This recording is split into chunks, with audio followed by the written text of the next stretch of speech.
చెవుడుతో ఇబ్బంది పడుతున్నారా? అయితే ఈ వీడియో మీకోసమే. ఎందుకంటే ఈ వీడియోలో చెవుడిని తగ్గించే ఆయుర్వేద మూలిక గురించి తెలుసుకుందాం. అదే తోయ పిప్పలి.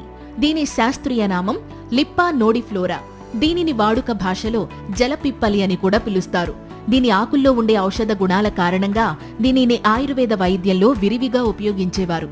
మరి జలపిప్పలి వల్ల కలిగే ఆరోగ్య ప్రయోజనాలేంటో ఇప్పుడు తెలుసుకుందాం.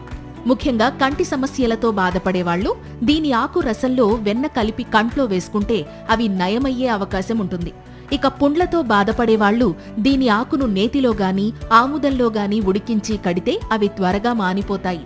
ఇంకా అజీర్తితో బాధపడే చిన్నపిల్లలకు దీని ఆకు రసాన్ని ఉగ్గులో కలిపి ఇస్తే ఈ సమస్య తగ్గే అవకాశం ఉంటుంది.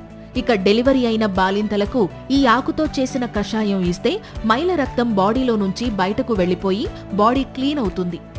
ఇంకా ముక్కు కారటం, కఫం లాంటి శ్లేష్మ రోగాలతో బాధపడేవాళ్లు దీని ఆకు రసాన్ని తేనెతో కలిపి తీసుకుంటే అవి తగ్గే అవకాశం ఉంటుంది.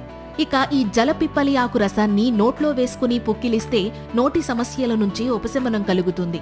అలాగే చెవుడుతో ఇబ్బంది పడేవాళ్లు దీని ఆకు రసాన్ని చెవిలో పిండుకుంటే చెవుడు తగ్గే అవకాశం ఉంటుంది.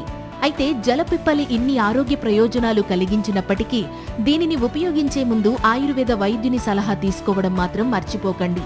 ఈ సమాచారం మీకు నచ్చినట్లయితే ఈ వీడియోని లైక్ చేసి మీ ఫ్రెండ్స్ అండ్ ఫ్యామిలీ మెంబర్స్ కి ఇప్పుడే షేర్ చేయండి. ఇలాంటి మరిన్ని హెల్త్ వీడియోస్ కోసం వెంటనే మా ఛానల్ని సబ్స్క్రైబ్ చేసుకోండి. Thank you.